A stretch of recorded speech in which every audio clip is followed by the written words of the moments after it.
Amis téléspectateurs, on a passé des nombreux bipai biso bozu di bako ya kolanda biso na Tony Samine Sengo ya koyeba ke boza ebele libosa ba etando ike pona kolanda biso so na lobi biso Canal Presse La Liga, le meilleur championnat du monde ya mokola lelo mercredi 11 décembre 2024, troisième numéro ya poso yango yo esi ebandi mbote bipai biso bozu di bako ya kolanda biso nde tolobaka tofungoli Santiago Bernabéu tofungoli Camp Nou mouillons les maillots mais évitons de confondre vitesse et précipitation. Boye imalamu. Soki boko sepela na émission alelo bo pesa merci na Freddy Takidi, na Rodi Louadio le grand cascadeur, na Veambata mwana Barumbu, mwana mama Marie Kembi avenue Kitega na commune ya Barumbu. Mama Marie Kembi ba ebsinga nzote zo pesa te.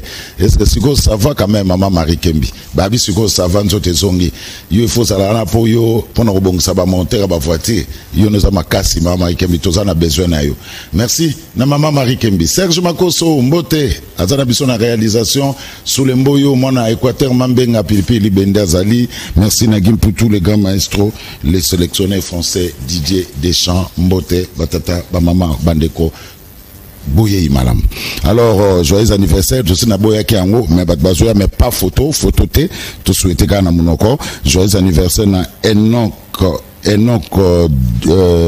Joyce Ekoki à Koki Sibongo 11 ans d'âge.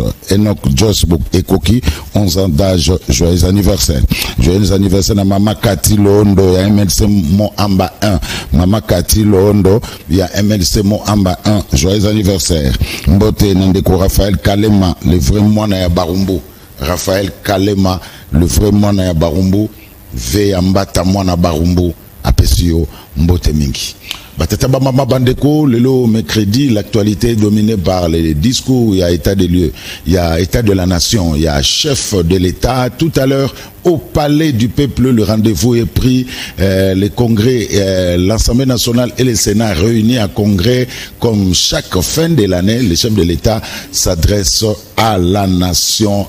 Tout à l'heure, à palais du peuple, à Rolobanini. Qu'est-ce que le président de la République a Roloba devant son peuple? L'embouteillage à Kinshasa, mes téléspectateurs, on a Pesimbela et pas il y a ministre provincial, il y a transport Bob Amiso qui tana nous na avenue Funa. Na avenue Funa, na ebisio ba chauffeur ou ba taxi bisa Selembao.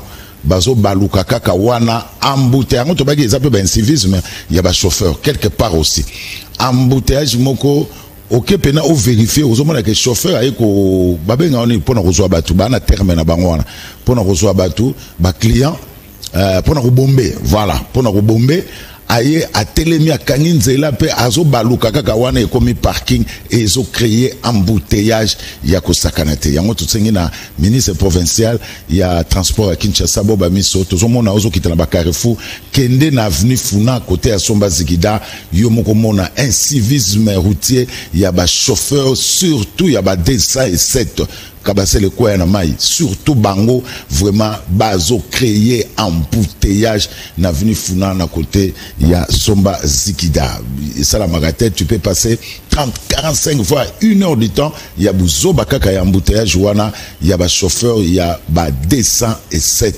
ça ne va pas. Alors, on va se rendre du côté, il y a pompage na Mbinza Ozone na DGC, avenue DGC avec les images. Mbinza Ozone, oui, je l'ai dit, na cité Baudouin, na avenue DGC, hein. Voilà. Na cité Baudouin, Boutalanzela, Oyo, déjà, OVD abandaki kosala abanda dia ko timbola pona ko tonga pe ba caniveau mais banda babwaka zelo etikala kaka ndengwana et créer sikoyo embouement ko sakanate to so komituna. Quelles sont les raisons où pour ça EVD est abandonné oyo, on ne sait pas. La population environnante souffre. Nandenga kosaganate na cité Baudouin, non loin ya ba Serge Makoso, non loin ya ba Mario Ambongo, botala binomoko ndenge balabala ezali oyo kanivo ezate tangu mbule kobeta boye ba ezali kama kabasele kwa na mai ekokotela batu na balupamo. Alors OVD aya abwaka mabele, c'est ça, abwaka mabanga, fallait kotonga ba acha goudron, mais banda bakenda ti lelo komi lobby komi lobby kuna après match ezate. Yango to kosenga na OVD zongela musala na yo na cité Baudouin na avenue DGC oyo banda ko sala oyaga ka obwaka na yo mabanga balabala ngo pe se bakanivo na mundi bakanivo na musika kuna bakanivo zalit yango wana voilà. Donc une année en oyo goudron oyo bolakaka ke bokoya rocha tilelo bochate. Qu'est-ce qui se passe na OVD misala na avenue DGC abandonné na ndenge ya ko osaka na tebotala binomoko na ba garage kutu ekoma na balabala. Donc moyen kutu ezate oyo soki mbula ebeti boyeba ke kabasele koya na mai po mbula ebetaki lobi je suis sûr que certain que zalaki kabasele koya na mai. Alors o mbula lobi o na avenue nini o DGC siko bon o to la di bosse zala ni wana ki cité Bordeaux siko o DGC botala ba caniveau bouché. Voilà, c'est très malheureux, c'est très malheureux. Oh là là, au salité à boye na DGC na mbinza au zone. Oh là là, oh mbula ce que beti maizo kendete maizo kulete. Donc place maiko boka mezate botala nzela ndenge ezali na niveau ana. Alors to la ba image a fait des sociétés pour ba konziba mona pour ba konziba intervenir. Mais j'ai comme l'impression que banda to banda kolakisa bakonzi babujaka te. Oh babala nini route nationale. Oh route nationale que la matadi côté nino. Oh DGC gal route nationale que la matadi comment boy maman na ngai na ba salité ata moto azolongola matiti me ko simba te papa o esenga ka ba engin a makasi ndoko longola matiti wana ko senga te eko simba te pe le mal ané que me ba maman baso te kaka na poto wana. Vraiment c'est malheureux, c'est malheureux. Or il y a des autorités qui sont censées yarusala musalo. Ce sont les images que Serge Makoso nous a amené à zongo kaka na tongo lelo pour interpeller Bakonzi que misala na Kinshasa eza ebele yakosala. Un dossier à suivre. Merci Serge Makoso. Voilà, amis téléspectateurs. Aujourd'hui, on va parler l'Ikamouya sursaut national. Mais avant tout kota, Botala Sport Nabango, il y a sursaut national composé des honorables honoraires Ados Ndombasi, honorable honoraire Delice Sanga Impong Jakasen Kapitou, il y a aussi Alain Bolodjoa, Mamato Kwaoulou, Bazamwa Ebele. Allez, sursaut national, c'est samedi 14 décembre, dans le stade municipal Yamassina, 9h, meeting et à vérité sur la Constitution. Serge Makoso. Ne change pas ma constitution. Basi eleki batoba kokufa na este. Biloko ekomata se komata. Kelasi ya malonga ezali te. Misala pona bilenge ezali te. Vie sociale ya Congolais koloba kutu te. Ekufa kala.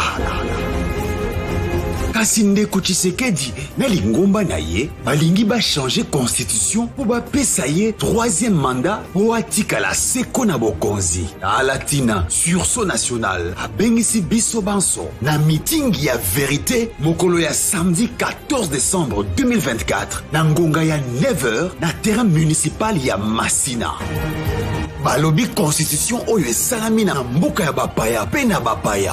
Balobi article 217 ya constitution ezali kote ka mboka. Pona yango nde balingi ba changer constitution.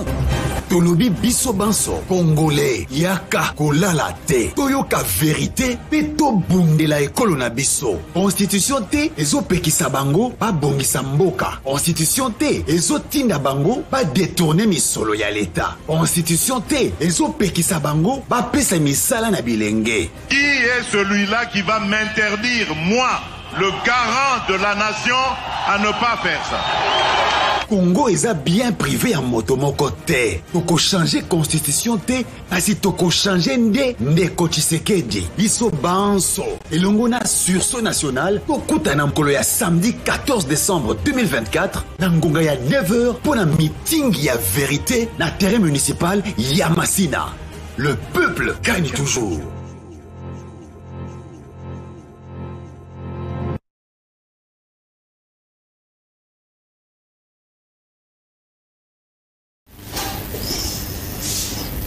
Voilà, sursaut national. Alors, deuxième élément, la complicité, il y a Didier Deschamps, Guim pour tous les grands, maestro, na Serge Makoso, sursaut national, et ça là qui point de presse, Toland. Et messieurs de la presse, le pays est en danger.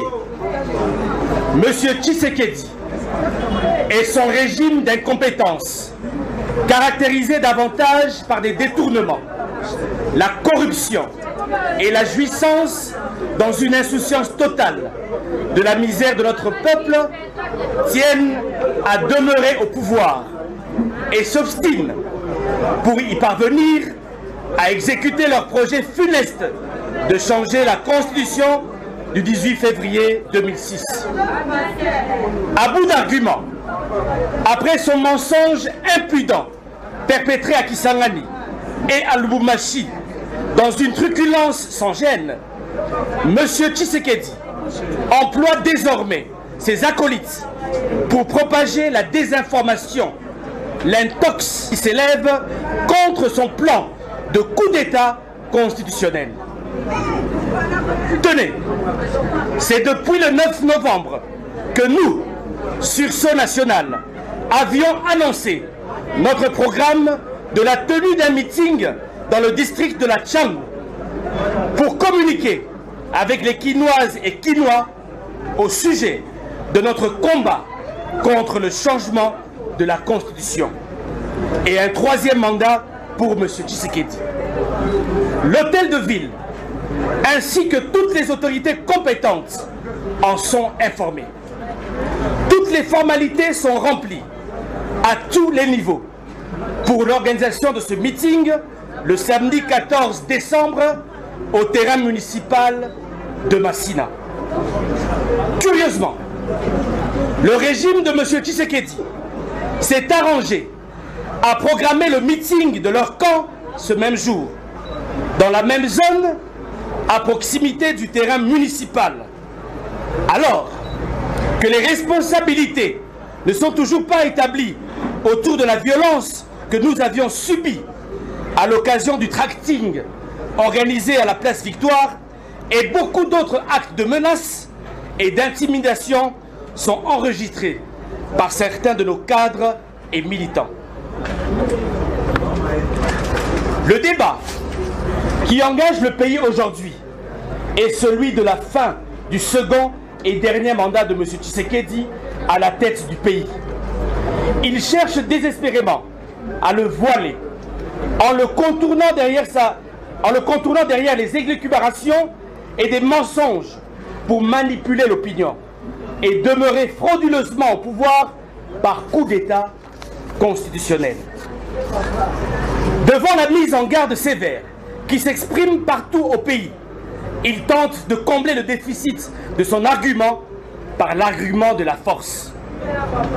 Sortir le débat citoyen du cadre des idées, des raisons valables pour proférer la menace, planifier l'affrontement et procéder à des arrestations, comme il le fait désormais, est un aveu d'impuissance.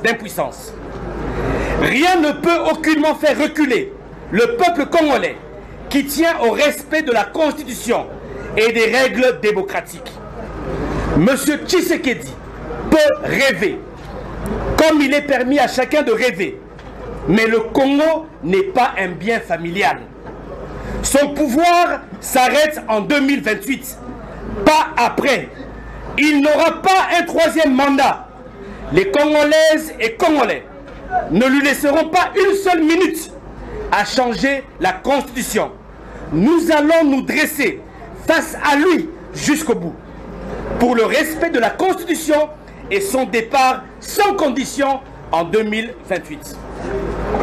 C'est pourquoi nous, Sursaut national, 1. Prenons l'opinion nationale et internationale à témoin face à ces pratiques que nous avions dénoncées et combattues comme des actes de dictature et de menaces à la paix ainsi qu'à la cohésion nationale. 2. Tenons à rappeler à M. Tshisekedi et son régime que leur menace ne nous fait pas peur. C'est face au Rwanda, à la rébellion du M23 qui tue, pille, vole et viole, ainsi que les nombreuses milices qui sévissent à l'est du pays, comme les Bobondo, à la porte de Kinshasa, dans le Maïndombe, au Kwilu et dans le Congo, que le monde entier attend voir sa fermeté, du garant de l'intégrité territoriale, constamment rappelé dans la confusion totale avec l'idée d'un pouvoir absolu de vie et de mort dans le pays. 3. Lançons un appel pathétique à toutes les forces vives de la nation et à tous les compatriotes à multiplier les initiatives et des actions pacifiques au pays, dans toutes les provinces et dans la diaspora, pour manifester leur réprobation face à ce plan diabolique concocté contre notre pays. Sans égard pour nos martyrs de la liberté et de la démocratie, ainsi que la paix et la concorde nationale. 4. Rassurons les Congolaises et Congolais que le sursaut national demeure debout et compact dans son combat. Habitués dans les antivaleurs, les acteurs du régime emploient leurs méthodes légendaires d'intox, de désinformation et de fabrication des mensonges qu'a-dit au chat, dans le seul but de salir et de désorienter l'opinion. Aucun membre du sursaut national n'a changé d'avis pour adhérer au projet diabolique de ce régime déboussolé. En l'occurrence, l'honorable Délice Essanga poursuit avec nous ce noble combat républicain basé sur les valeurs et dressé contre le changement de la Constitution, ainsi qu'un troisième mandat pour M. Tshisekedi. 5. Dénonçons l'arrestation arbitraire et sans honte de M. Jackie Ndala, membre du sursaut national, et exigeons sa libération immédiate, sans condition. Le Congo n'a pas besoin de cette justice aux ordres et à double justice, qu'il se transforme en outil de dictature pour faire taire les voix discordantes. Libérez Jackie Ndala. 6. Réitérons notre ferme engagement à poursuivre le combat contre le changement de la Constitution et un troisième mandat pour M. Tshisekedi jusqu'au bout, jusqu'à son départ effectif du pouvoir en 2028. 7. Réaffirmons la tenue de notre meeting le samedi 14 décembre au terrain municipal de Massina à partir de 9h. 8. Appelons les Quinoises et Quinois à participer massivement à ce meeting pour démontrer en détail et démonter tous les messages de M. Tshisekedi et son régime dans leur plan de rester au pouvoir par un coup d'État. Pour continuer à piller dans l'impunité, la connivence d'intérêts et la jouissance. Que Dieu bénisse la République démocratique du Congo et son peuple. Nous vous remercions. Voilà, sursaut national, le rendez-vous est pris, c'est samedi 14 décembre 2024, 9h, stade municipal ya Massina. Donc, Nazana Bamona Plateau, honorable Ados Ndombasi. Boni. Bien, Ndeko Jules. Mwakala. Mwakala. Tu sois là dans le téléphone, toujours. Ouais, toujours combinaison. Tu m'as parlé du peuple, mais tu es là dans combinaison. Toujours combinaison pour nous relaxer le peuple congolais qui faut Salam Moussala. Le Lengue, hymne national et le bas, par le labeur, nous bâtirons un pays plus beau qu'avant. Voilà. Nous constatons que la rata Congo Salam Moussala, il y a un boulot tondi partout. Il y a un moment les loyaux, les bêtis, baka niveau et les allées sous-soutés, donc inondés parce que malheureusement nous ne travaillons pas assez. Donc, instrument politique et continuer de s'inasuka. Voilà. Soit Premier ministre, soit président de la République, et là-bas, il y a soit président, il y a conseil des ministres quand même.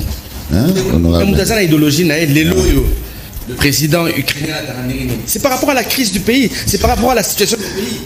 Comment est-ce qu'il a un président top modèle, mannequin, dans un pays où la situation économique est chaotique? Ados Ndombasi, merci. Alors, tout ça, Jean-Claude Kapagala, génération Thérèse Kapangala, Mbote.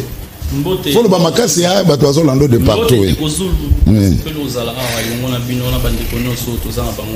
Merci beaucoup. Alors, tout cas koto Rodi Louadio, tozana Emmanuel Malango, président du parti RC, Mbote. Mbote papa, na sepeli nazala parmi ba invité Canal Presse na Tongwa lelo.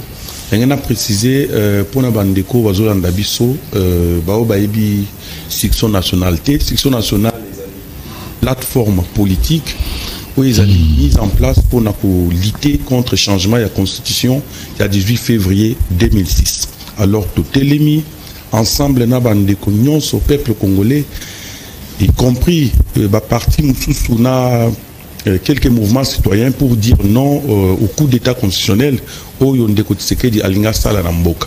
Yango tolobi mboka ikopanzana te Tshisekedi ayeko kuta mboka mobimba atikango mobimba parce que mandat na ye est commis na suka etikali c'est-à-dire que 3 ans après Tshisekedi va nous faire la passation pacifique du pouvoir nengo de kokabila sala yango.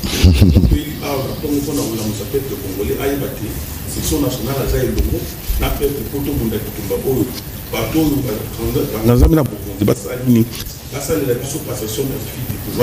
dans plus ou moins 3 ans. Voilà. Merci beaucoup. Alors, donner invité une figure très connue, le secrétaire général et en vol Rodrigue Ramazani. Rodrigue, boni CG. Yambona Yamolayo Ndeko Zulu, Dimana Zoa, quelques secondes de silence. Oh, à mémoire de Nan. Mémoire, il y a Batonyoso, Bakoufa pour lutter contre le 3e mandat à Kabila, le changement de la constitution. Nako Kanisa Awa, Thérèse Kapangala, tout ça, la génération Kapangala, Balia. Rossi Mukendi, Nakata Sursaut National, tout ça, la collectif 2016. Hussein, INC, puis les dizaines de militants IDPS, Batumamaka vivant au Kolo. Tout ça, la marche à carton jaune. Nous avons quelques secondes de silence. Nanda coupé quelques secondes de silence pour la mémoire ya Batoana et Bumbate.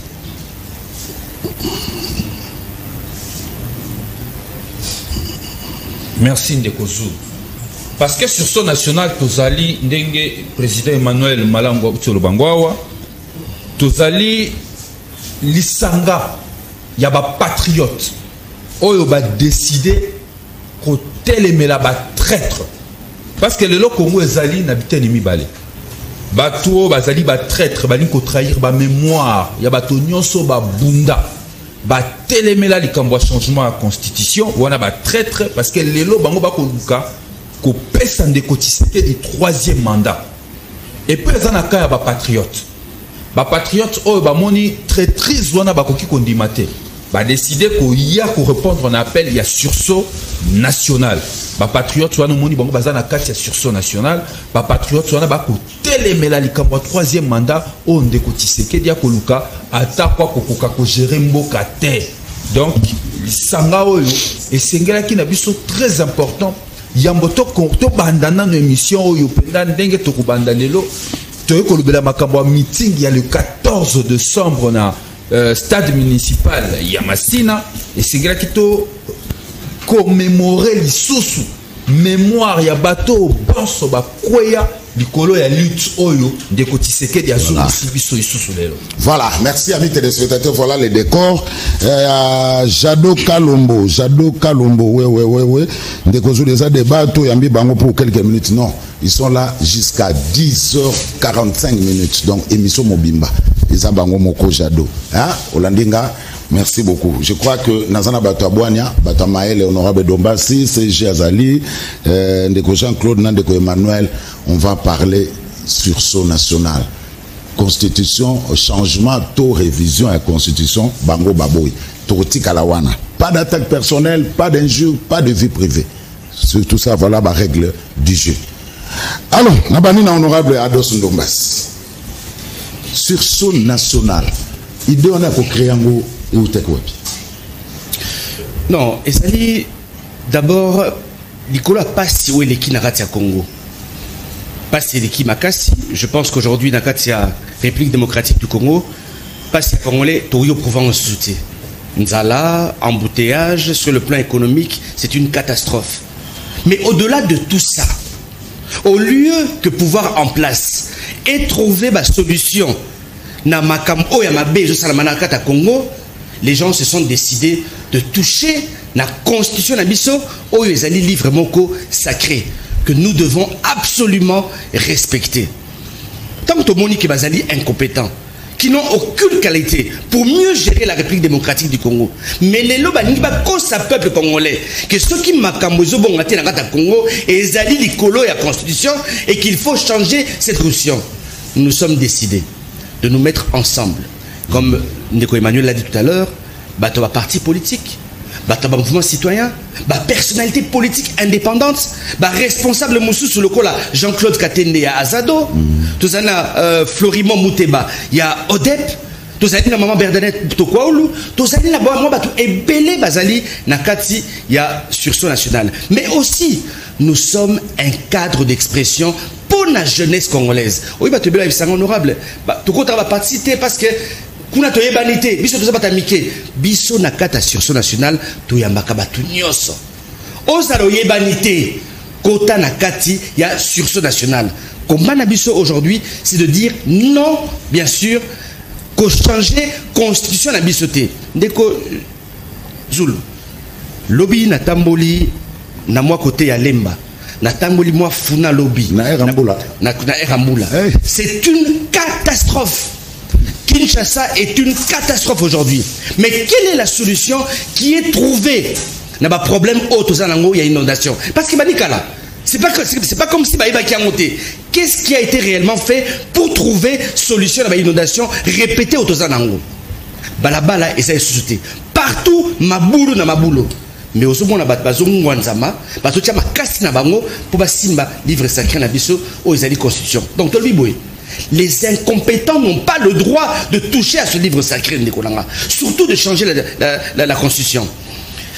Il y a un seul article qui nous protège d'une médiocrité prolongée. C'est l'article 220. Ce qui, article 220, est zalaté, les lots, Kabila Tikala na pouvoir. Ce qui, les lots, Tshisekedi a mis qu'on déverrouiller l'article wana. A Kotika la biso 30 ans au pouvoir. Na incompétence naïe. Na fainéantisme, na paresse, il y a gouvernement ni mobimba. Congolais, Congolaises, Congo et Kolimwa. C'est pour cela, sur ce national, tout la mouki, tout sangisi batou, tout le lobby clairement, à partir, il y a le 9 novembre, tant que Tobimaki, tout sali annonce sur ce national, et Bunda contre changement de la constitution, le 14. Tozalaki na balabala na rond-point victoire et stika ogaki bakangaki ba Nicolas Biso Mususu honorable Délice Sanga na maman Bernadette le 27 novembre Tozalaki na Moamba et ce 14 décembre nous sommes au terrain municipal de Masina où nous invitons Banachang Bazangate Bana Lukunga appel na wa elobasuka tozana ne bande. Très bien. Merci beaucoup. Alors boza ebele bozo senga salon Céline on à Londres olobinde ko Zulu nande ko moko komelinga ozo tinda Israël Mbenza voilà babi basenga babi ndeko Zulu après meeting ya section nationale yamba na plateau débat contradictoire honorable Ados Ndoma Sina, député provincial, il y a UDPS Diabanza. Parce qu'il y a Diabanza, il y a UDPS dans le même plateau, Bana Poto Bazo Senga. Tout c'est là, non? Ma meeting là, semaine prochaine, on va appeler Diabanza, honorable Ados Ndoma sur ce plateau pour un débat contradictoire. Alors, on déconne le CG, Bino Boboyi et révision à la Constitution, Bino Boboyi et changement à la Constitution, mais les gens aussi vous critiquent, vous personnellement, particulièrement en vol. Delis Sessang a été le premier. Il y a aussi une révision, il y a plus de 50 articles, il y a 4 à disposition. Pourquoi ces changements, il y a dernière minute, pour la révision de la Constitution, et pas Delis Sessang? Merci Mingi pour la Motuna. Delis Sessang a changé le côté. La révision projet non, Bino Boboyi et révision sur Boboyi et constitution. Oh, Delis Sessang avait demandé la constitution il y a 2 ans. Voilà. Natikolo Maloba. Na kati projet na biso ya refondation du Congo, effectivement, tozali na kati ezaki annoncé projet à révision de la constitution. Je rappelle que c'est depuis 2019 dès en vol à côté ça qui initiative voilà par voie pétitionnaire. 2019. Le 22 mars 2022, dans l'Assemblée nationale, Delis Sessang n'a pas besoin qu'il sous Maloba pour la suspension. Il y a débat sur la révision constitutionnelle. Des périodes importantes au Congolais, 2019, tant que initié la révision constitutionnelle, Mboka Ezala qui a agressé na Rwanda. Babo Sanate, Mboka a agressé na Rwanda, to initié qui effectivement, constitution na biso na ba force, na ba faiblesse. Mais révision au peuple biso to salaki. Ezaki aussi mambuma nyama ekilate. Nyama ekileza article 220. Biso proposa jamais to changer nombre et mandat ya président de la République. Jamais. Biso to na logique ya révision. Mais bien que tu proposes une révision, tout le monde qui est comme une guerre, agressé na Rwanda, Kagame et Azubou na Ghana, tout ça, Delis Sessang a attribué à l'Assemblée nationale l'image de la publique. À la suspension à débat parce que le pays est en guerre, agressé par le Rwanda. Mais bateau bakobeta même sur la révision na Ngongo balingara Congo, te ba fiti ya Congo, ba nguna ya Congo, ya na robengara bango ba traître. Bana complicité ya projet ya balkanisation ya Mokoyo. Comment y a du solo ya révision ton changement ya constitution alors que Unaga les a dans maboko wa Kagame et ça fait plus de 3 ans. Priorité za révision telelo. Bandeko bana Bunaga na ba votate. Bon ba c'est ce projet makasi liko na ngo réviser constitution ça bango. Donc bato yo bana idée donc ba balkaniser Congo. Ya ngo biso to biso kokota na complicité te. Tobo y complot contre le peuple congolais avec des traîtres. Dans la commission, il y a des traîtres qui ont préparé un coup d'état constitutionnel. Il y a des sonité, Delis Sessang Aldimi, Kokota na commission, il y a des traîtres. Jamais. Delis Sessang a partisan, jamais n'a pas traître à Congo. Bato Bazali, Lelo na Likani, c'est pour ça la coup d'état contre les patriotes. Delis Sessang a ça les Tumbanaï, la carte sur son national, et le monde là, patriote contre les traîtres.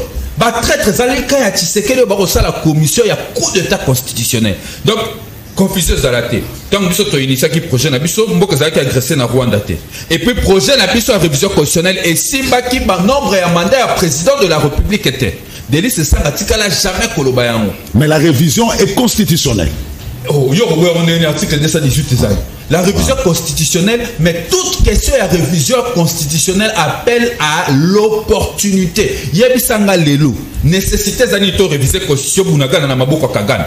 Donc bato baliki Kagame c'est quoi déclarer pendant que parti on est comme le Rwanda.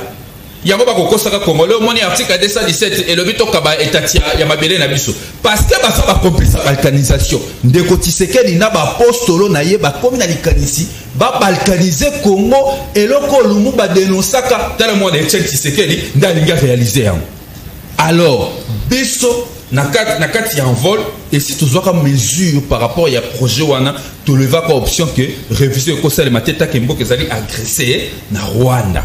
Yango biso to lobi boy ndekosu ba congolais sengeli baye ba ete passion toza nango lelo ezake tokomi baumbu bakongolais tokomi baesclave epe motu oyo baa na pouvoir lelo bayi bakomisa biso boumbu ya seko na seko ya kopesa ndeko Tshisekedi du 3e mandat tokomi baesclave ndenge nini tala soko bibi na boulevard awa soko kotambola embouteillage ezali mais soki ndeko Tshisekedi aye na gironphare na ye pile bakopanzela ye nzela ye roi aleki biso baesclave totikali na embouteillage mais soki ndeko na ye moto ya famille na ye aye bakokitisa baJR na bango bapanzi bavitre bato bakobuka biloko bato mpo bango baleka bakobeta bato fimbu mpo bango baleka biso baumbu tokotikala kaka na embouteillage baministre na ye soki baleki biso na embouteillage tokangami baumbu des esclaves bango bakoleka biso baesclave totikali na embouteillage totambolaka makolo siko balingi bazwa esclavagisme oyo batie peuple congolais eumela seko na seko bapesa ndeko Tshisekedi 3e mandat illimité et puis comme ça il est parti état wana des projets bango bazana ngolo na kozongela opo na 3e mandat ezali projet bazana ngolo ba congolais sika tozali to komisa bango bafungola misu batika kobanga parce que tout porte à croire depuis le 9 novembre, depuis le 9 novembre, au sursaut national, les ala lancé, Tilelo, tout porte à croire que Ndeko Tshisekedi a commis Kubanga na Batunaye. Indeto comme ça, Congolais, Longola Bobangi, Telemape Punda Ponamboka, Ndengo, Telemela qui cabine en 2016, Telemela Tshisekedi pour projet. Emmanuel Malango. Alors, il y a un téléspectateur qui nous suit à toute une question. Il s'appelle Hakim Bianchi Mabanza. Soko ningina tanga message na yo tuna question ezo cadré na émission. Soko fingi ozo bimalibanda yebake na kotanga tende komoko so bano attaquer déjà honorable Ados Ndombasi. Na kotanga message wana te. C'est la démocratie ndeko. Alors ndeko Hakim Bianchi Mabanza lobi atuni ndeko Emmanuel sur son national ezaka kana Kinshasa to sur toute l'étendue du territoire national pour alobi bazomona ka activité na Kinshasa. Bon, section nationale ezaka na Kinshasa c'est un mouvement bien sûr que s'étendre sur le plan national. Mikolo koya to ça la descente selon calendrier à section nationale to za nango to ça la descente na ba province to kende petit na niveau international ça dit que na mikili poto to ko expliquer ba congolais non danger oyo mboka na ko courir au monde que Tshisekedi a une mission mi balé na mboka c'est tant que zo na 2018 on va ndeko Ados Bunana Martin Fayulu biso toza sima Tshisekedi ngana voté ndeko Tshisekedi na 2018 na voté parce que tubandaki ko soutenir mteza mwana mboka quand même total la makanisi ya na mpona mboka mais to ko comprendre que mutongo tozo soutenir et ça vraiment muto a une mission mususu pona ko balkaniser mboka na biso Tshisekedi a une mission oyo biso to moni ke eza mission oyo ya liboso eza ko balkaniser mboka ya mibale eza kotika mboka na biso siko na guerre civile ça dit que ba congolais to boma na biso na likambu oyo eza nga mutu na makolo tala lelo makambu ya constitution azana pose a changer constitution parce que pour ça na bango ezali à ça la 3e mandat oh non ça va koloba non voilà il faut boyer eza lukuta na mukuse pokoloba ke pour ça na eza à ça la 3e mandat mais 3e mandat ngwa ko sala ngoboni parce que lelo nga na fandia on a ville lobby avant na kota na ndako liboso ya ndako na sali 3 heures du temps na embouteillage nzela o nga na yeli o ya monde des arts nzela wana ezaka toujours kitoko pona kokota nzela wana ndeko zulu na lobby banzela ezate toujours kamwa souffle au bazar nango pona ko expliquer makambo constitution il fallait qu'ils aient la même souffle il faut bazar nango pona ko améliorer bien-être social ya congolais lelo bien-être social ya peuple congolais eza kitoko te congolais azo souffrir bana bazo kende classe T ba enseignant ba futamité ba militaire bazia ko futamate dans la condition de vie ba policier tout ça ce sont des grandes questions sociales que le gouvernement ou soit le régime de Tshisekedi il fallait qu'il y poser pour répondre aux gros problèmes qui rongent la société mais wana etali bangote oui concerné bango pour le moment ils allaient makambo ya ko changer constitution yango biso section nationale tolobi boy pour réviser, tout changer la constitution, tout boité, alobi, aza garant de la nation. Mon côté, ça y est, a changé la constitution, on comprendre qu'il y a un dictateur. Même Mobutu, pendant 32 ans, ah ouais, face à un dictateur qui est venu aujourd'hui pour paralyser notre pays et pour nous dire qu'on a bitumba parce que Mboka ils en a kimate ce qui bango a moni que changer constitution il y a une opportunité pour la bango passer le troisième mandat de cette section nationale de l'OPI. Pas question pourquoi parce que si ma peuple a liboso c'est-à-dire que le peuple en tant que section nationale doit appliquer l'article 64 de la constitution où il doit appliquer sa union qui veut tenter de prendre les pouvoirs par la force. Les sections nationales c'est là avec le peuple pour empêcher ce que Tshisekedi a que toucher la constitution en Mboka. Na ibandeli na lobi a faire ça l'idée mandat na ye bon siko ezali que l'imbécile a raté ou sur les que l'imbécile coquille alors, pour réviser la constitution pour le moment, pour le lobby, c'est inopportun. Pas le moment parce que le pays ne marche pas bien. Le pays est dans la meilleure gestion totale. La gouvernance, des détournements, c'est des détournements. On ne peut pas passer une semaine, 2 semaines sans qu'il y ait des malversations financières. Alors, non, soit lobby, ce n'est pas possible. Et ça, vous résoudre la situation sociale et peuple congolais qui est pour intérêt dans Bango. Constitution, nous estimons que pour une députation, c'est la haute trahison. Voilà pourquoi nous, section nationale, nous n'avons pas voulu d'ailleurs au départ porter plainte contre un députation pour la haute trahison. Parce que ça, les haute trahison. Après cette constitution, il a géré il colle la constitution qui a protéger Yango. Mais les lots, il y a menacé la constitution, il y a prêté serment, à comment le la constitution a bapaya. Et ça nous souhaitons que bah respecter les dispositions de la constitution et bah respecter l'article comme sauf la démocratie n'a article 220. Je pense que Ndomba c'est le bien 220 tout mon côté parce qu'il y a un des piliers même il y a constitution de lobby à respecter les dispositions de Tshisekedi ayeba que azana mandat mi balé à la tête du pays et dès que ce mandat l'a fini il fait bon débarras et atiki constitution et continuer na biso si même s'il y aura des réformes constitutionnelles nous les ferons mais pour le moment opportunité wana exaté parce que tout le monde qui mboka ezo kambama bienté les pays dans la mégestion il y a la guerre à l'est du Congo et voilà la raison pour laquelle nous, section nationale, nous insistons pour dire que les peuples doivent être debout, les peuples doivent être mobilisés pour que le meeting n'a besoin de ça le 14 décembre. Le peuple a eu la vérité, il y a révision constitutionnelle. C'est pour ça que nous disons le peuple congolais est avec les sections nationales et ensemble avec les peuples, avec les sections nationales, voilà. Nous appliquerons l'article 64 de la Constitution qui donne les pouvoirs à tout peuple de se prendre en charge lorsqu'il y a un régime qui veut prendre les pouvoirs par la force. Merci beaucoup. Ndeko Jean-Claude, entre-temps, honorable Ados, sur la question, il y a Jonas Timba Talama Garobi, mon frère, dans la vie, un conseil gratuit. Il faut éviter les procès d'intention. Est-ce que Fachi s'est déjà prononcé sur sa motivation? Alors, Nanaza leader, il y a sur son national. Et puis, pourquoi Katoum n'a failli le basater dans la section nationale? Ndeko Zulu, en tout cas, merci.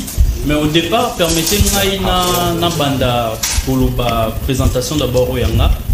Nanazali Jean-Claude Kapangala, parce que mon association mouvement auto-créé comme l'on Génération Terrestre Kapangala. Génération Terrestre Kapangala et banda indé. Bissonsto, na sengi ndeko CG en vol Rodrigue. Merci parce que Bandé est le mot qui était très important que nous devons reconnaître que Bakoufa qui likolo et loko ezol na isalema. Et ça na partie des pestes les gens étaient brûlés vifs. Donc bon ça na histoire c'est vrai la musique politique que bat son play ici dans notre pays c'est comme si eloko isalema marité mais tous on monde question. Le 21 janvier 2018 au perdra qui sert Nabiso au nom de Thérèse Kapanga. Et s'il a quitté au perdre sur Rossi Mukindi, et s'il a quitté Batuba continuer dans le Mboko, programme Ezalakini, parce que Ndeko Joseph Kabila a brigué 3e mandat, parce que l'élection il fallait ça en 2016, et ça l'a quitté, donc il a quitté 2000 au bilan sur Toebi au perdre Bandeko. Mais jusqu'à ce que lorsque Makila va te quitter, Babaki non, on ne touche pas notre constitution, et ça l'a mis au Léo Tozali. Alors les autres poussent en Awa. pourquoi biso génération terrestre kapanga la côté sur son national parce que tu perdras bandeko tu perdras baninga bandeko ba perdra bandeko na bango ainsi de suite mais les autres fois na ba notre grande surprise on auto changer constitution mais ngana olinga to tanga moi muke to tanga les 6 axes prioritaires ya chef de l'état parce que oh ba voter là qui yango wana abino dernier kekena na e o ya osala yango wana so permettre nga sona kotanga ngo vite rapidement.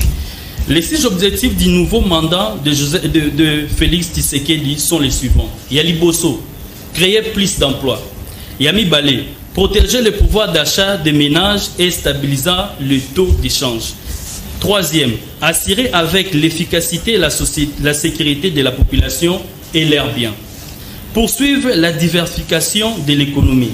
Garantir plus d'accès aux services sociaux de base et renforcer l'efficacité des services publics. Yango wana 5 ans na eko ifala sala yango wana ondeko Emmanuel Alobi a voté qui est parce que azaki na projet na ndé tout le monde na États-Unis Donald Trump a alobi qu'il faut bengana ba immigration so il y a plus de 1 million tout ça voilà programme na eko ba voter là qui et biso na Congo a ba voter là qui par rapport il y a 6 axes oh ya aloba ki a usala maintenant nyonso ndeko Zulu soki totali yango bazo beteli sur la constitution wapi.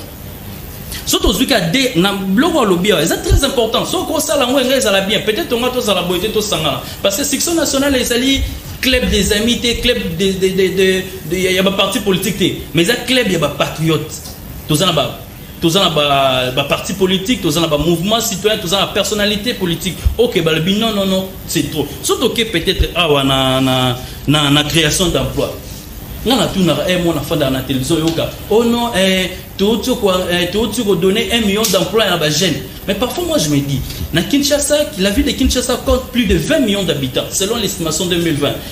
RDC, c'est entre 100 millions à 110 millions, l'estimation en 2020. Mais, tu auras au moins 500 députés. Mais parmi les 500 députés, ça va voter, quand même, ah non, on a des conabis, on va sortir vers la carte comme député. Parce que 500 sur des 110 millions, tu aurais marqué, parmi les 500 pamba, on a que Ndekorados no basa qui député, tu es baquillé. Bandeko Bele, comme député, tu es baka. Parce que 500 pamba, c'est les 100 millions. Mais tu es baka. Mais lorsqu'on voit dans la télévision, tu crées 1 million d'emplois pour la jeune.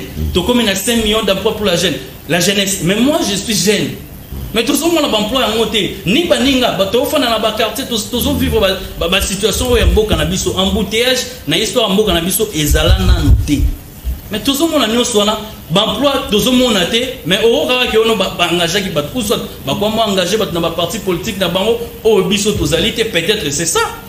Peut-être c'est ça. Parce que comment est-ce que 500 députés tout le monde a impact na tout le monde a bango, mais 1 million, 2 millions, 3 millions, 6 millions de gens, 10 millions de gens nouveau retrait, tout le monde a remonté. Donc il veut dire que l'importance ici, l'air n'est pas au changement de la Constitution.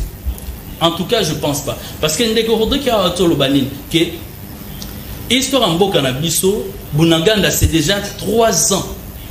Alors que le changement n'est pas de sécurité de la population et l'air bien. Mais bien, ils ont Bunaganda, on a les lots, on a Sabino, on a la France congolais sous soutien.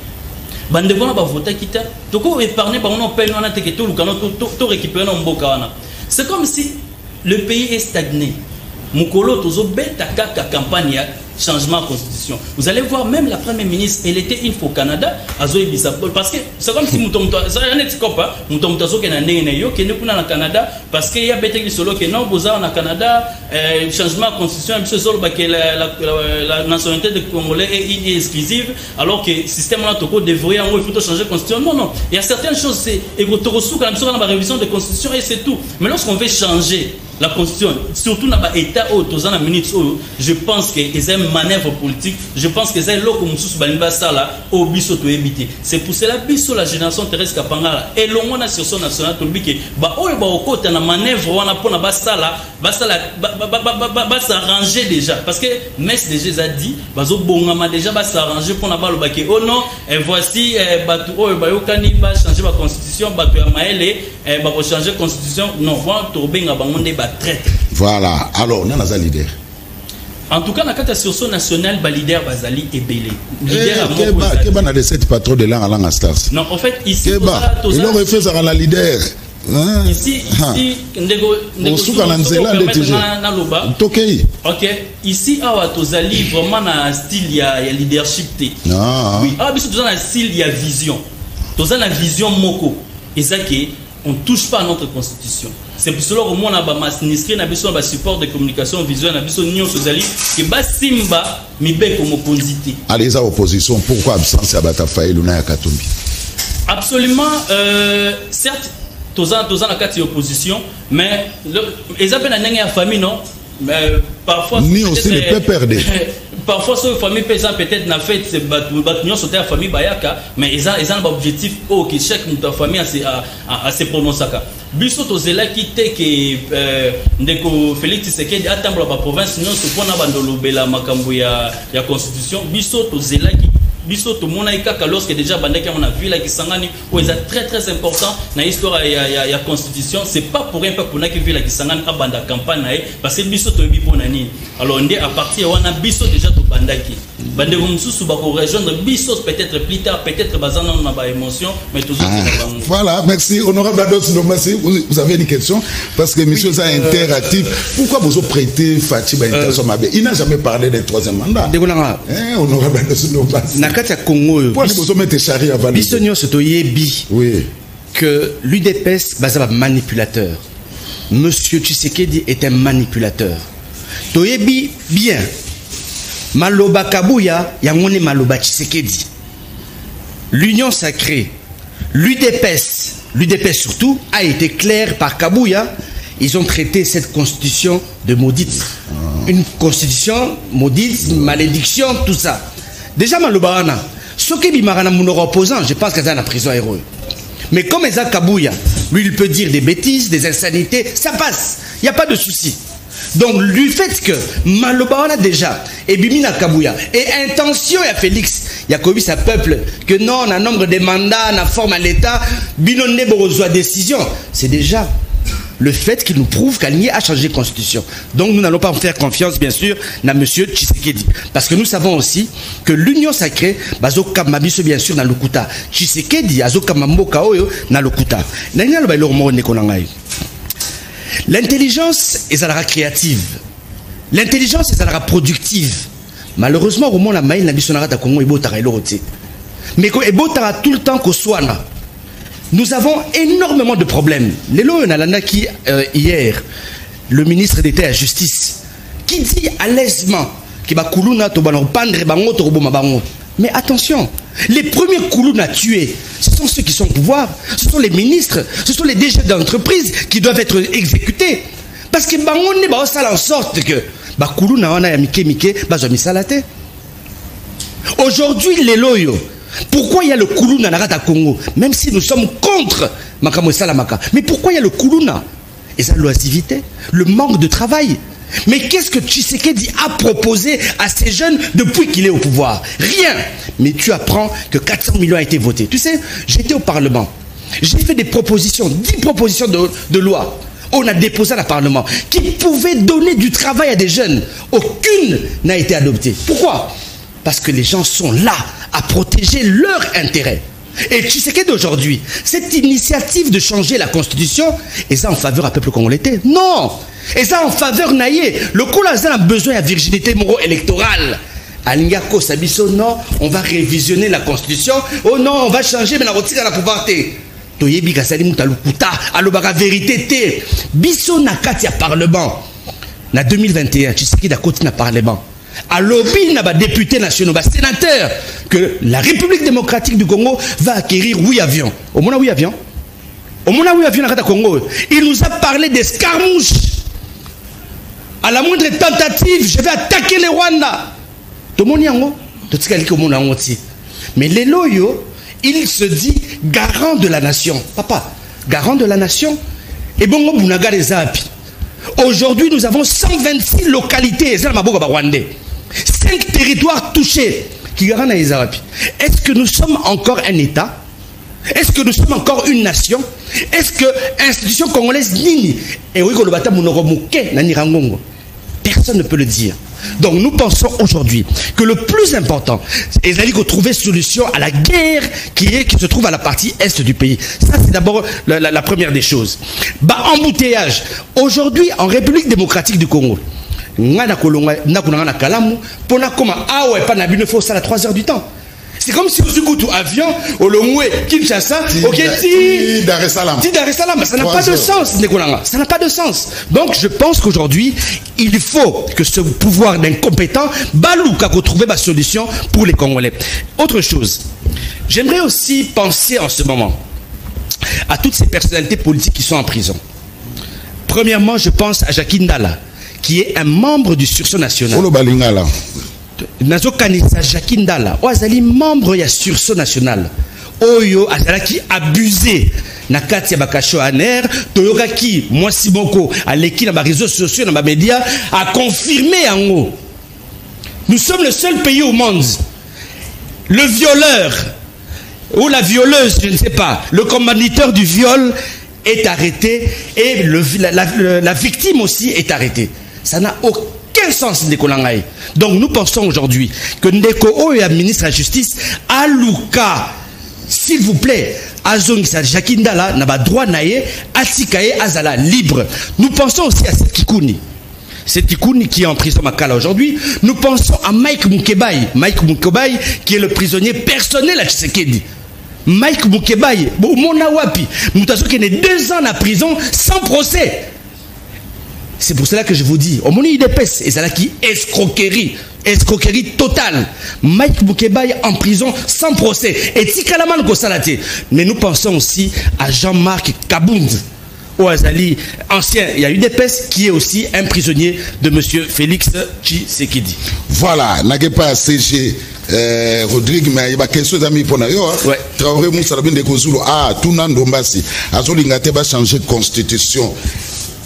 Azalaki député, motion Boni ou Salaki.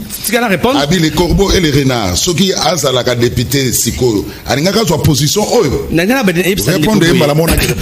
Je pense que Ndekolanga, j'ai été vérifié, hein, j'ai été l'un des meilleurs députés nationaux en République démocratique du Congo. Natika 10 propositions de loi Yamutouya. Et puis Nabola Mounanga, la proposition de loi Nanga Pesango P dans la ministre au Bazali à Union Sacrée. La loi Moussou sur le quoi il y a sapeur-pompier. Et les outils, vous allez signer, Premier ministre Samaloukonde. Na côté si la loi est belée, on appelle la ministre de la Santé, la ministre de la Culture. Beaucoup de lois. Na sali 45 motions, questions orales avec débat. Donc je le dis, nous avons été, j'étais un bon député national qui a protégé le peuple congolais. Nous avons dit non à la corruption. Jeep Palisades, Ados Nomasi, tous allez qui mingite. Jeep Palisades, Totikala Kozoyangote. Il faut aux ala pour boya Jeep Palisades. Ba proposant aïe, question ya Seni. Le questeur a Seni. Agera Seni a combien? Plus de 1,3 milliard de dollars. Mais pour la Bolingwa Congo, nous avons dit non. Donc je le redis encore, nous avons été un très bon député national. Mais pourquoi aussi? Parce que Ndeko Rodrigue, il a parlé que oui, ils peuvent réviser. Mais pourquoi nous disons aussi non? Moi, personnellement, je dis non à la révision de la Constitution. Banane Barossi m'a beaucoup li konzi na biso. Banane. Ba député Nini. Oh, la machine à voter. Qui n'a pas vu ça? Des députés. Non, oui, oui. Qui n'a pas vu ça? Des députés qui ont été fabriqués. Des députés nommés tribalement. Des députés nommés amicalement, concubinement. Comme députés nationaux. Les lois comme un sénateur, aux a 400 000 $ au commis sénateur. Vous trouvez ça normal, cher ami? Aux a 500 000 $ au commis sénateur. Et donc ce sont à ce genre de députés nationaux que tu as la confiance. On est européen, beaucoup de dit ce livre sacré, non, respectez les Congolais. On ne peut pas faire confiance à ce Parlement-là. Voilà. Merci beaucoup, François Matanouzola. Ados Ndomba, si Asala va proposition ebele oyombo sazalaki ko boa kisa. Voilà, ce sont les téléspectateurs. CG, tout le monde a dit c'est ça na terrain, Bados na terrain, Yopé na terrain, Emmanuel na terrain, Jacques-Claude na terrain. Est-ce que à peine nous avons adhésion, il y a population CG en vol parce que vos oppositions peut-être boza proposition nzala. Est-ce que le 14 terrain municipal wana atati na tondo bato bakokoma ndeko Zulu omoni likambo adhésion. En fait, tant qu'on retourne les cambouis adhésion, ils ont dit une question, ils ont dit en vol de l'activité. Tenabi sur son national. Vous allez expliquer au point de question, on va répondre dans vos côtés. En fait, les peuples congolais, les patriotes, ne sont sur son national. Sur son national, les Amboutonions sont aboyi, les cambouis troisième mandat à Tshisekedi paix à changement de la constitution. Sur son national, les Amboutonions population. Sur son national, les Amboutonions couleur politique. Na bato ba na majorité baboyi makamba troisième mandat bazali automatiquement na sursaut national parce que na va otuna mutuna est-ce que tozana tel non likambo a ezali ya kozala to kozala te likambo za initiative moto nyonso oyo aboyi likambo changement de constitution à répondre automatiquement na appel ya sursaut national parce que appel à sursaut national les anini bande koboya mboka linge pela moto bande koboya bangi ba komisa biso ba umbwe pa Tshisekedi a komisa biso ba umbwa za pouvoir ya seko na seko a komisa IDPS parti état boya sursaut national eza appel moto nyonso alobi appel o na yoki attaque na ndenge na ye asali organisation na ye na kati ya majorité à répondre na appel donc bato nyonso basali initiative ya kozala contre changement de constitution toza d'accord na bango tozali contre ba traître moto nyonso oyo azui initiative ya ko soutenir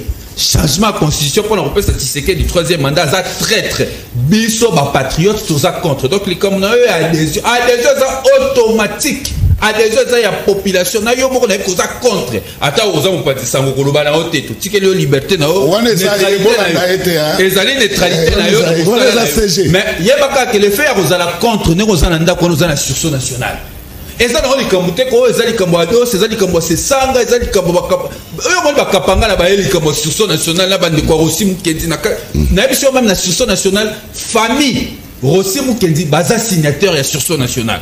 Est-ce que, quand Kabou Yazoloba que le changement de la constitution c'est une question de vie ou de mort, monsieur le CG, est-ce que vous allez faire face à cette machine à IDPS? Peuple congolais.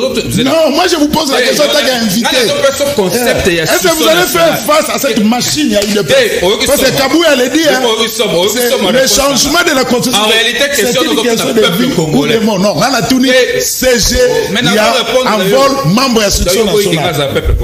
Oza congolais. Rappelle la carte sursaut national. Ndenge moko na ba patriote. Question na autour na peuple congolais. Peuple congolais. Kabou ya lobi ba ko changer constitution nanko. Ndenge moko na Tshisekedi aloba ke ba ko changer constitution nanko. Ke bino bozali population ya pete. Est-ce que bino peuple congolais bo ndima yango? Parce que les Kabou ezali kambo ya batote. Yo ko mona biso ba représentant.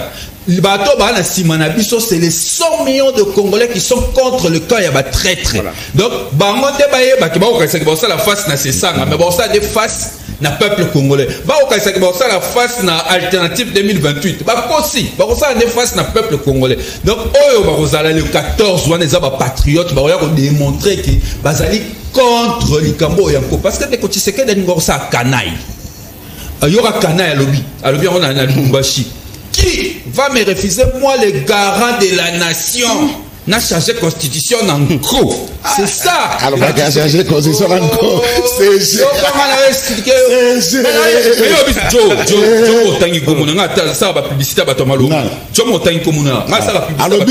changement de la constitution, c'est une question de vie ou de mort.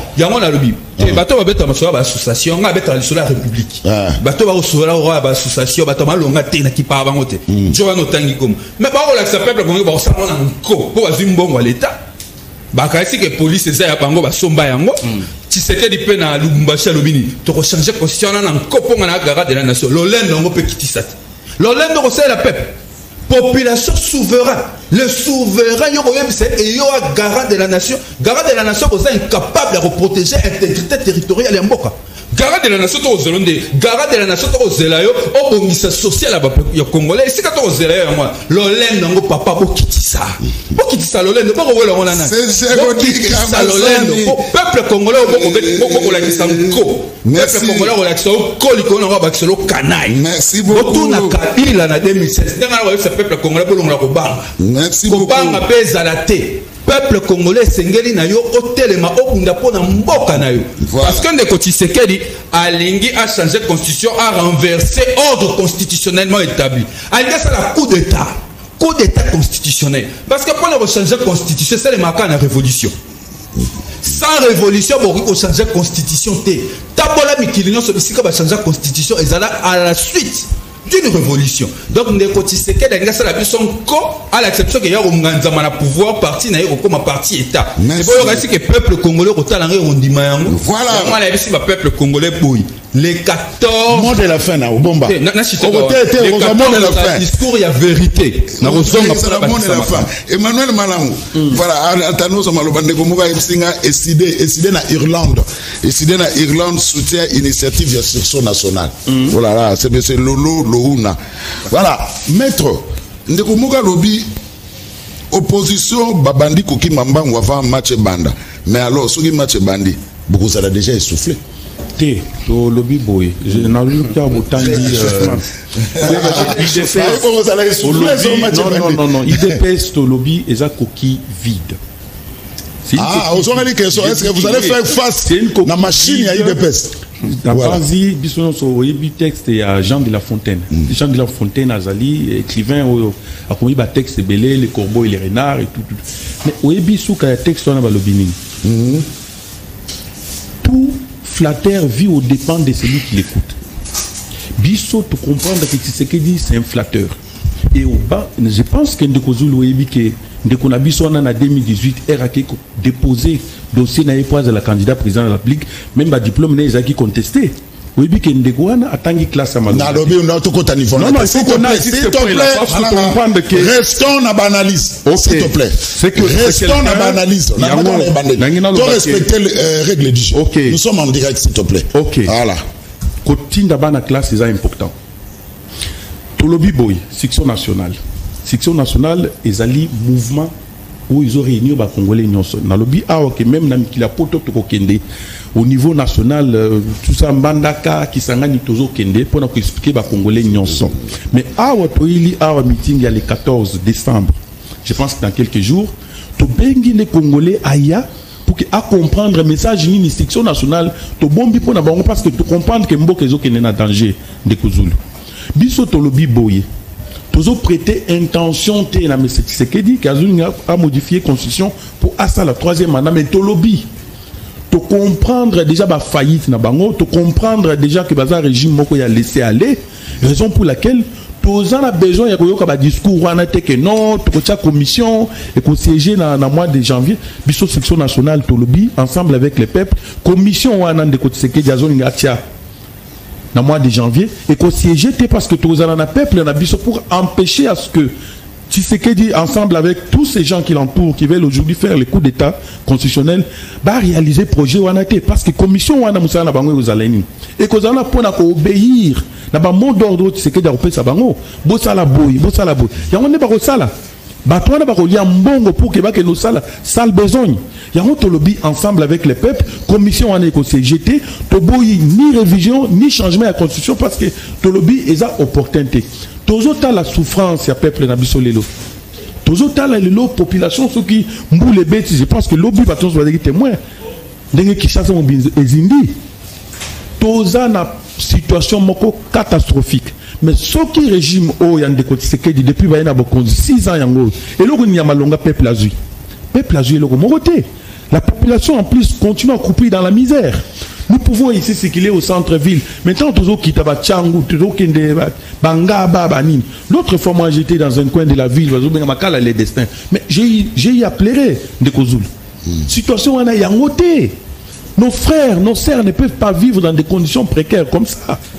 Nous avons un gouvernement dans ces pays. Les gouvernements ne travaillent pas pour le bien-être du peuple. Ces gens sont venus travailler pour leurs intérêts personnels. C'est pour ça que les sections nationales nous disent non, que ça ne sera pas possible. Je voudrais vous dire, C'est parce que vous parlez d'IDPS. Non, nous n'avons pas à nous affronter avec l'IDPS. Nous avons rendez-vous avec les peuples congolais. On n'a pas à s'affronter avec l'IDPS. C'est eux qui sont au pouvoir. Mais depuis qu'ils sont au pouvoir, qu'est-ce que le peuple souverain a déjà gagné? Le peuple n'a rien gagné. Par contre, le peuple a perdu. Parce que le peuple avait fait au moins confiance à ce régime. Mais il y a un foutu peuple à monnaie des singes. Pour que Mboka Ikende, que les pays soient en train de sombrer au détriment des gens qui sont aujourd'hui en train de s'enrichir. Yango tolobi non. En tant que section nationale, Eza Yangate, Eza Yandeko Ndombasite, Eza Yandeko Sesangate, Eza Yandeko Redouigte, tolobi, Tozali na peuple congolais. Et Tokosa la face avec les régimes, ensemble avec les peuples. Tokolo Baboui, parce que naïbi que section nationale est un mouvement national, et puis l'émission Oyo, je pense qu'ils allaient suivis partout dans le monde. Je voulais m'adresser un peu parce que c'est une des langues. C'est la monde de la alors, on n'a pas Jean-Claude. Jean-Claude, mais Kabila a révisé la Constitution en 2011, si je ne me trompe pas. 2011, hein? 20 janvier 2011. Alors, ça n'a pas posé problème. Hein, Kapana? Jean-Claude, ça n'a pas posé problème. C'est constitutionnel. Pourquoi vous refusez Nabatouba réviser la Constitution? Kabila a révisé Azaki révision en Constitution de Nalobi Azaki 20 janvier 2011. Et poser problème par rapport à Mambo Oyando les Canada Tamboka. Révision en Constitution, ça arrive deux fois.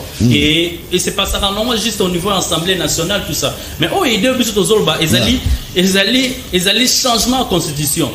Pour nous changer la Constitution, et c'est un Gambongo et belé. Parce que tu passes à la loi par référendum.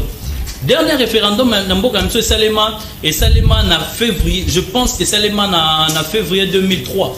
Promulgué, Salema en décembre 2005. Promulgué un peu comme ça. Et puis ça nous avait coûté à l'époque beaucoup d'argent. Ok, bah bailler des fonds, bah bon. Mais les lois pour changer la constitution, c'est une autre chose. Les enjeux politiques sont vraiment énormes. Et puis, la vision de la ministre est un peu divers. Parce que, tout le monde a besoin de Canada, vu la Kinshasa, il n'y a pas de total. Il y a un embouteillage aux Salim. Et que les lois, si on a un aéroport, peut-être à Afrique du Sud. De yo un aéroport peut-être comme à Ipen, il y a déjà comme à Afrique du Sud, avec qui transport, à quoi nous faisons hôtel, mais il y a un dans le magasin, nous sommes affronter Ipen. Jacques-Claude, Jacques-Claude. Lobby na Silisi Moussala, de place na fan narrative place Moussala les alliés, j'ai fait 3 heures du temps. Mais n'est-ce pas qu'il va les avoir? Tu auras parfois vol à Ozo qui ne peut être voyager de Dubaï, bon ça l'escale na Angola. Vu qu'il y a parfois Qatar, ou bien l'escale na Angola. Na Angola, pour tout ça, il y a 1 heure, il n'y a pas de comme Angola. Mais lobby. Ah, Angola, 45 minutes. Oui, dites-le-moi. Tout est là, 1 heure, tu rendu en gagne chiffre rond. Alors, dites-le-moi, lorsque quelqu'un a outil na Moussana, Zomanda va salir 3 heures. Donc, il fait dire que c'est comme ça qu'on peut tenir pas les retours 3 fois. Entre Angola et RDC. Mais na Côte d'Ivoire, il y a l'embouteillage. Na Abidjan, il y a l'embouteillage. Pour l'année, il y a Bissau, vous aussi, est-ce que Jean-Claude. Ndeko Zulu. Vous savez, l'embouteillage dans le monde entier. Oui, n'est-ce pas l'exception à photo. Ma photo, ça va en monter. Au bien embouteillage, il y a Paris. Et puis, sur l'embouteillage à Paris. Parce qu'il y a un moment embouteillage, moi, je sais Maki, en photo, on a Google. Mais fluidité, on a. Tu peux comparer la route, la qualité à route. Il y a France, il y a des photos, ils avaient bien brandé la qualité. Tout ça, on peut mettre dans Willery. Tout les beaux marchés, tout ça, là, ah, ouais, bon marché. Tout les ganzela, il y a bien. So, ok, Kabamba, ils ont éliminé. Itaga et Katana Koutina. Éliminé. Zela Malembe. Kabinda éliminé. Kasai éliminé. Donc il faut ça Obimi boulevard au contourné boulevard au contourné poids lourd. Oui. Mais merci Jacques-Claude. Alors on va terminer l'émission. 1 minute. Emmanuel Malango, oui. 1 minute. Rendez-vous le 14 décembre. Rendez-vous le 14 décembre. Tolobi Boy. nous sommes face à un pouvoir des malfaiteurs. Ça, c'est le mot qui convient. Ces gens sont des malfaiteurs. Ils sont venus à la tête de notre pays pour s'enrichir. Pour améliorer bien-être à peuple. Parce que malfaiteur. Peuple que le 14 décembre, pour démontrer noir sur blanc. Il y a une population qui s'est ébélée. Pour avoir un message. On a passé un message à Chiluba. Dans le babouille. Dans le béton, section nationale ou du mouvement national. Oui, ou du moto. Ou du moulu le kumbujima, moulu le kukana, moulu le kuchikap. Maniani, tu vas le coiser dans Kinshasa. Tangi le boukaleng, tu as capé cette séquette. Mais toi, on va goûter le moukaleng ou bantu, bantu à moukaleng. Mais moi, non, tu sais que tu vas mouloum, quand tu tombes au péché boukaleng. Les tu dis moutou péchant, chine.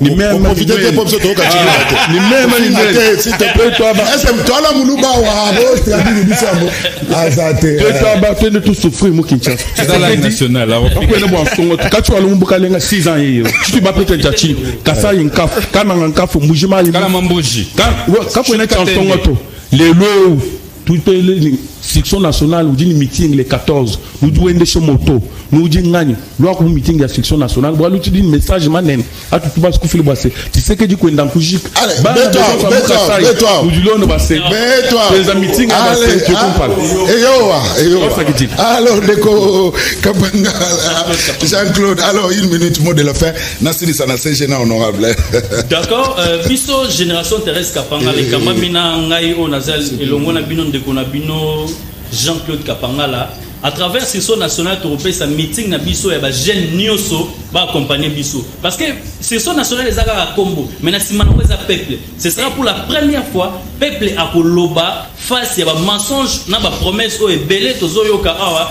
o ebele tozoye bateni to sara nango ce sera pour la première fois population de Roloba à travers Section nationale parce que ça biloko ya ba imboka alors tu invité bino nyoso na maengelo wana ni Salima le 14 décembre déjà le bongo il y a 9h tozalana binwana et puis boyoka o biso tozalango biso zona biso sima ya peuple yango wana alors natanga na ba message et puis c'est gênant honorable so bomoni question mo un message tant bo zamala basuka bokoki ko répondre malamoko tozali d'accord na oyo bandeko bazali ko sala partout ezala boye bato il faut bazala pour na côté les melaka makambo ya mabe manix mtakomi soki dirigeant compétent à côté alors ba disposition nini ya constitution il faut ba changer pe procédure ya balkanisation ezala ndenge nini Benjamin soki révision ezali prévu na constitution alors sur ce national bazali ko banga nini pe bazali kotelemela yango pona nini Jacques mukoloni bandeko bakotelemela la paix via peuple et non situation politique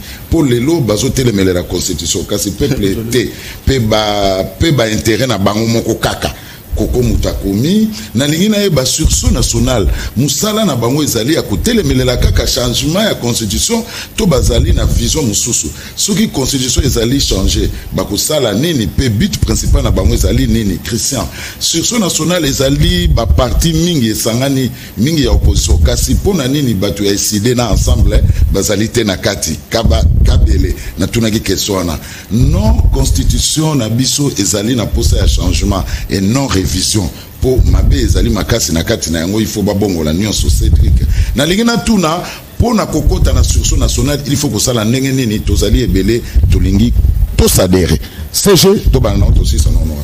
Merci bandeko ba ke loko to ko boya nanu pona makambo révision constitutionnelle ezali contexte mboka eza agressé et occupé par le Rwanda que ça la révision constitutionnelle na ngonga o ezali ko ça la complice ya balkanisation.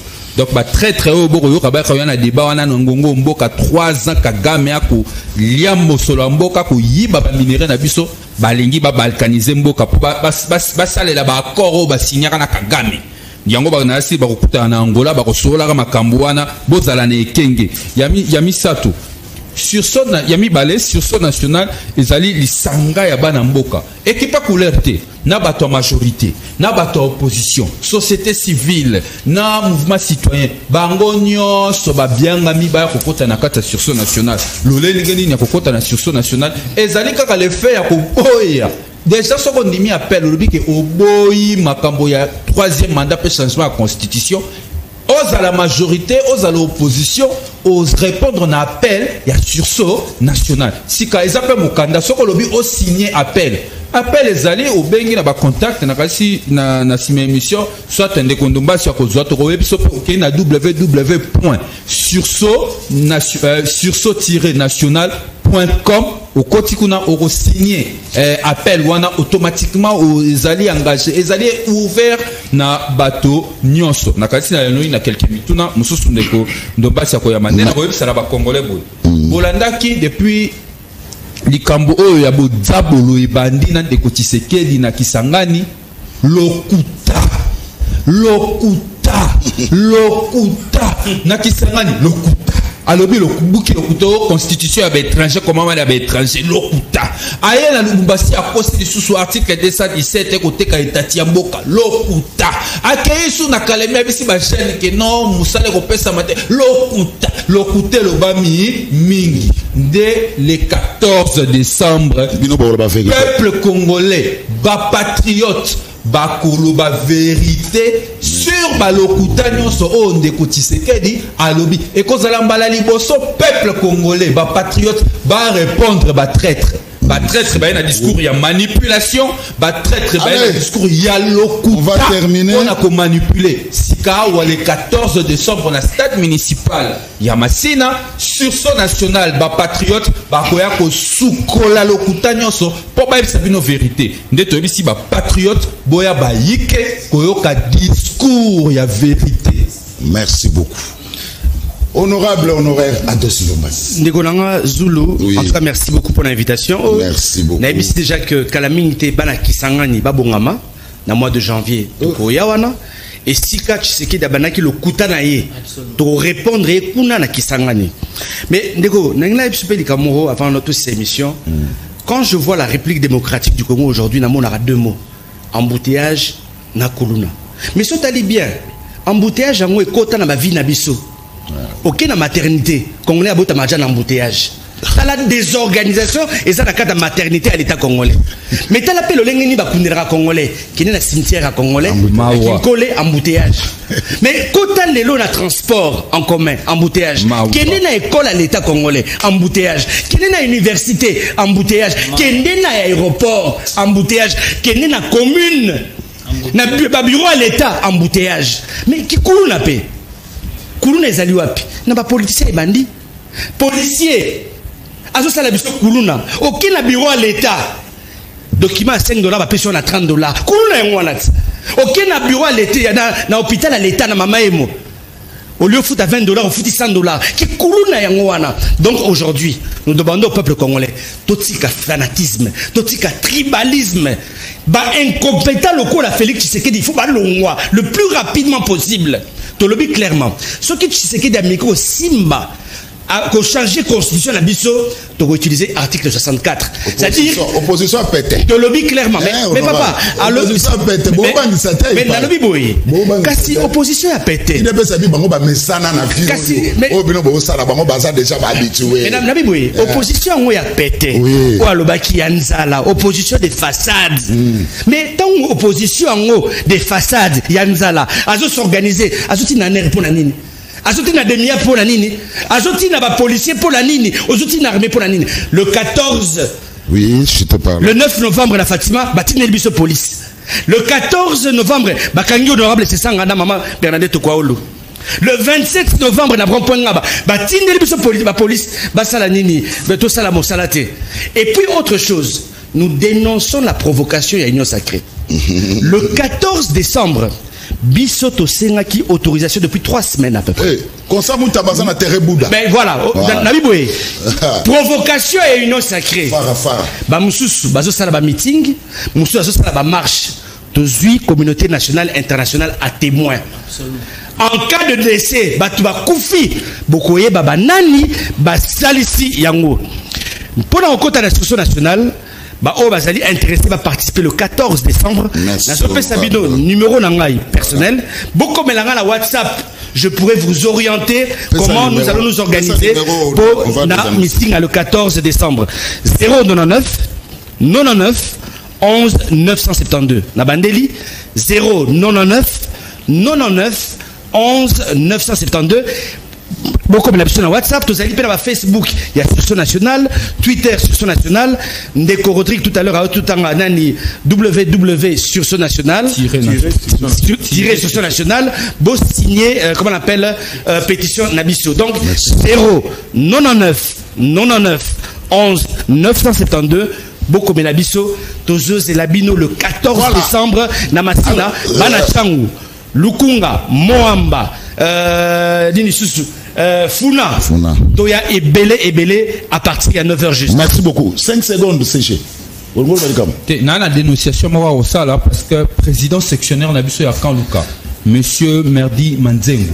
Aza victime de l'opinion politique naie parce que Nakati Akan Lukawana Azali un des opposants farouches au régime Tshisekedi, Ndeko vice-ministre et à justice a quoi instrumentaliser la justice pour que Bakange Lengewana pour rien du tout.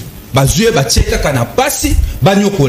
que Bango Moko, ministère de la Justice, a une décision que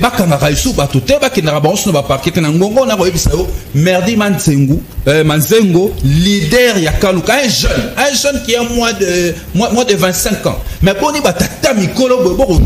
mal à l'aise parce qu'il a comporté opinion contraire Nabino et surtout Yakaluka. Je le condamne et va libérer sans délai, sans condition. Surtout que Ndekowana est vice-ministre Rwana à l'Obarazara pasteur, soi-disant pasteur. Samuel Mbemba pasteur. Oui, l'Obarazara pasteur. Yanto Sengi a libéré membre Nabiso, il y a Sursaut National le plus rapidement possible. Merci beaucoup. Voilà. Alors, attends, ministre d'État. Président sectionnaire et en vol. Merci beaucoup. Vraiment, Samuel rapidement, Serge Makoso, au programme des obsèques, il y a illustre disparu, Boniemé Kofolicien, Papa le 23, ancien directeur général Yassonas, PDG Rado et Zandebouye. Lundi 16 décembre 2024, veillée mortuaire na funérarium Ave Maria sur avenue de la Libération ex 24 novembre. Mardi 17 décembre 2024, les VP exposition à corps na morgue à cinquantenaire. Enterrement le même mardi dans cimetière nécropole 1 entre terre et ciel. Que son âme repose en paix. Il y a lycée Kofobone, mais Atika Kibiso déjà. Prenez rendez-vous, c'est dimanche, en direct sur Canal King Télévision, à 13h. Car Laurent Fabrice Balsomi, Bongo, Adolphe Dominguez, Tata Mobich, Oabimisa album Yassika, album 12, na émission Tranche Musica, Ziki Sabango. Donc rendez-vous, c'est dimanche, 13h15 en direct sur Canal King Télévision, Laurent Fabrice Aroyamba, Adolphe Dominguez et Tata Mobich, na album na Yassika, album 12. Merci Jean-Claude. Merci honorable. Merci CG. Merci Emmanuel. Merci Bazabata Sursaut National. Rendez-vous pour Nabango, c'est samedi le 14 décembre 2024, 9h, na terre municipale. Il y a Massina. Tokabwani Awa Serge Makoso Sport Sursaut National. Tokutani l'objet. Ne change pas ma constitution. Basi eleki batoba kokufa na este. Biloko ekomata se komata. Kelasi ya malonga ezali te. Misala pona bilenge ezali te. Vie sociale ya Congolais koloba kutu te. Ekufa kala. Kasi Ndeko Tshisekedi na lingomba na ye balingi ba changer constitution pour ba pesa ye 3e mandat pour atika la seko na bokonzi. Alatina Sursaut National abengisi biso banso na meeting ya vérité mokolo ya samedi 14 décembre 2024 na ngonga ya 9h na terrain municipal ya Massina. Balobi constitution oyo esalami na mboka ya bapaya pe na bapaya. Balobi article 217 ya constitution ezali koteka mboka. Pona yango nde balingi ba changer constitution. Tolobi biso banso Congolais yaka kolala te. Toyoka vérité pe to bundela ekolo na biso. Constitution te ezopekisa bango ba bongisa mboka. Constitution te ezotinda bango ba détourner misolo ya l'État. Constitution te ezopekisa bango qui est celui-là qui va m'interdire, moi, le garant de la nation, à ne pas faire ça? Congo est bien privé en motomoko te. Toko changer constitution te, asi toko changer ndeko Tshisekedi. Biso banso. Elongona sursaut national, tokutana mokolo ya samedi 14 décembre 2024, na ngonga ya 9h pour la meeting ya vérité na terrain municipal ya Masina. Le peuple gagne toujours.